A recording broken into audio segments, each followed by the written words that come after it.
ঈদে মিলাদুন নবী আর মিলাদুন নবী, এই দুইটা বিষয় দুই ধরনের, দুইটা শব্দ, শব্দই দুইটা। একটা হলো মিলাদুন নবী, একটা কি বলেন জোরে কোন, একটা কি মিলাদুন নবী, আর একটা শব্দ হলো ঈদে মিলাদুন নবী। বেশ কম আছে না নাই? শব্দ কয়টা আছে? দুইটা। মিলাদুন নবী আমরা এটা মানি এবং বিশ্বাস করি, এটা কেউ না মানলে, কেউ বিশ্বাস না করলে তার ঈমান থাকবে না। মিলাদুন নবী কেউ যদি না মানে, এটা খেয়াল করে বুঝেন, মিলাদুন নবী এর মূল অর্থ হলো নবী সাল্লাল্লাহু আলাইহি ওয়াসাল্লামের জন্ম। আমাদের নবী মুহাম্মদ সাল্লাল্লাহু আলাইহি ওয়াসাল্লামের কতক্ষণ কি জন্ম।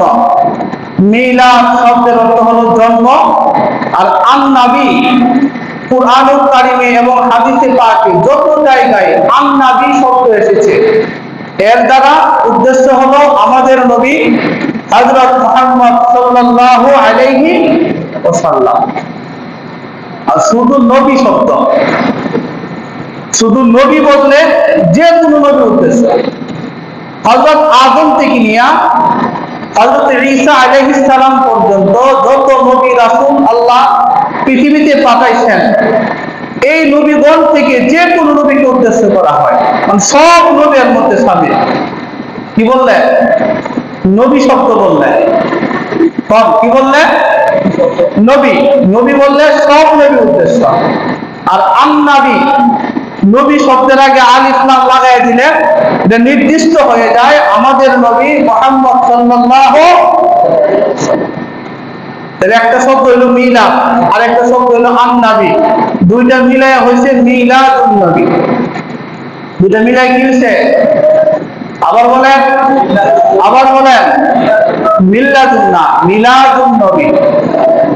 মিলাদুন নবী এর অর্থ হলো আমাদের মহানবী হযরত মুহাম্মদ সাল্লাল্লাহু আলাইহি ওয়াসাল্লামের জন্ম।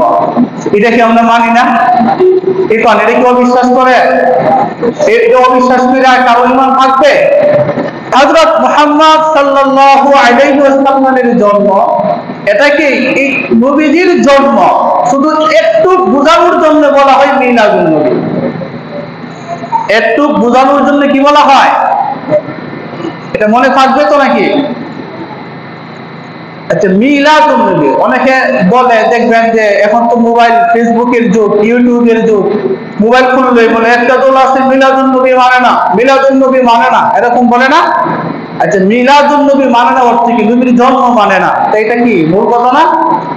এটা আমাদের প্রতি একটা তুহমত, অপবাদ দেওয়া হয়, ও মিলাদুন নবী মানে না। এই যে আমরা হাজার হাজার বছর যাবত উলামায়ে কেরাম এবং আমরা এটা বুঝাতে চাই যে মিলাদুন নবী, নবী পাকের জন্ম, এটা তো সবাই মানে, আমরা মানি। আর নবীর জন্ম মানে নবী সাল্লাল্লাহু আলাইহি ওয়াসাল্লামের জন্ম হয়েছে, এতে করে আকাশ বাতাস সবাই খুশি, আসমান খুশি, জমিন খুশি, পাহাড় পর্বত সব খুশি, ফেরেশতারা খুশি, মানুষ খুশি। নবীর জন্মে খুশি হবে না এমন কোন প্রাণী আছে? হ্যাঁ? তো খুশি উদযাপন করার ফর্মুলা কি? খুশি হওয়ার সিস্টেমটা কি? আর ঈদ পালনের সিস্টেমটা কি? এটার একটা রূপরেখা ইসলামে আছে না নাই? আমরা প্রতি বছর ঈদ পালন করি না? কতক্ষণ করি কি করি না? প্রতি বছর আমরা দুইটা ঈদ পালন করি। এটা আমরা করি, যারা মিলাদুন নবীর ঝগড়া করে এরাও পালন করে, আমরাও পালন করি। সারা বিশ্বের মানুষ একসাথে নির্দিষ্ট তারিখ আসলে আমরা দুইটা ঈদ পালন করে থাকি। এবং ওই ঈদগুলো কিভাবে পালন করতে হয় এবং ওই দিনে কি কি করতে হবে, কি কি ছাড়তে হবে, প্রত্যেকটা বিষয় রাসূলুল্লাহ সাল্লাল্লাহু আলাইহি ওয়াসাল্লাম হাদিসে পাকে বলে গেছেন। এজন্য তো আমরা উৎসাহ উদ্দীপনা নিয়ে এই ঈদগুলো পালন করি। ঈদুল ফিতর, ঈদুল আযহা, কুরবানির ঈদ এবং রোজার ঈদ, এই দুইটা ঈদকে আমরা সবাই সারা বিশ্বের মানুষ সম্মিলিত ভাবে পালন করে আসছি। করে কি করে না? এমনকি এই দিন উপলক্ষে যারা শহরে থাকে তারা বাড়িতে চলে যায়, তাই কি যায় না? অনেকে বিদেশ থেকে ঈদ উপলক্ষ করে বাড়িতে আসে, এবং এই ঈদ উপলক্ষে অনেক আনুষ্ঠানিকতা আছে যেটার বৈধতা ইসলাম দিয়েছে। এটাকে পারিভাষিক এবং শাব্দিক উভয় দিক দিয়ে দুইটা ঈদ সারা বিশ্বের মানুষেরা পালন করে থাকে। নবী সাল্লাল্লাহু আলাইহি ওয়াসাল্লামের জন্মে সবাই খুশি। ওই যে ঈদ অর্থ খুশি আমরা বলি, ঈদ মানে কি? খুশি। এই যে একটা শাব্দিক অর্থ বলি, এই শাব্দিক অর্থটাকে নবী পাকের মিলাদুন নবীর আগে ঈদ শব্দ বাড়ায়া শাব্দিক অর্থে তারা বলে শাব্দিক অর্থে আমরা ঈদ পালন করি, কিন্তু তাদের পালনের যে সিস্টেম এতে মনে হয় যে ফরজও তারা এমন ভাবে পালন করে না যেটা পালন করে এই শাব্দিক অর্থ দিয়া। ঈদে মিলাদুন নবীর নাম দিয়ে তারা যা কিছু করে ফরজ ইবাদত তারা এইভাবে পালন, কথা বুঝতেছেন না মনে হয়?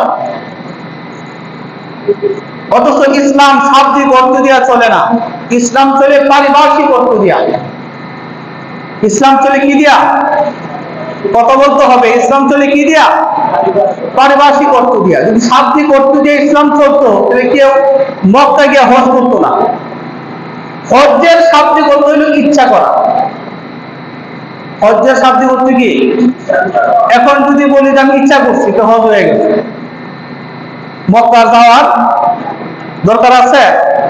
কেউ শাব্দিক অর্থ দিয়ে ইসলাম পালন করলে মনে মনে ইচ্ছা করলে তার হজ হয়ে গেছে, এত টাকা পয়সা খরচ করে আর মক্কা যাওয়ার কি নাই, দরকার নাই, তাহলে কি তার ঈমান থাকবে? শাব্দিক অর্থ যদি কেউ ইসলাম পালন করে তাহলে যে মুফতিরা আসছেন আমরা একটা নামাজ পড়ব, বিশেষ পদ্ধতি দিয়ে নামাজ পড়ব, ওই এইভাবে নামাজ পড়া লাগবে না। কারণ সালাত, আরবি সালাত শব্দের অর্থ হল দোয়া। আরবি সালাত শব্দের অর্থ কি? দোয়া। শুধু দোয়া করে চলে যাবো, দাঁড়াইতে হইব না, হাতও বাঁধতে হইব না, সূরা কেরাত পড়া লাগবো না, রুকু সেজদা কিছু লাগবো না, শুধু দোয়া করে চলে যাবো যদি আমরা শাব্দিক অর্থ দিয়ে নামাজ পড়ি। কারণ সালাতের একটা অর্থ হলো দোয়া করা। কি করা? দোয়া করা। এখন যদি বলি আমরা দোয়া করে চলে যাই তাহলে আমাদের জুমার সালাত হবে? হ্যাঁ, জুমার সালাত আদায় করতে হলে জুমার সালাত কিভাবে আদায় করতে হয় রাসূল সাল্লাল্লাহু আলাইহি ওয়াসাল্লাম হাদিসে পাকে বলে গেছেন। আল্লাহ তাআলা কুরআনুল কারীমে বলছেন যেটা যেভাবে পালন করা দরকার ওইটা ওইভাবেই পালন করতে হবে। কিন্তু আমাদেরকে ওই মূল বিষয় থেকে ফিরে আসতে হবে। মিলাদুন নবী, নবী পাকের জন্মে আমরা সবাই খুশি। খুশি কি খুশি না? সবাই খুশি, কেউ তো বেজার হবে না। কেউ যদি বেজার হয় তাহলে ঈমান থাকবে? ঈমান থাকবে না।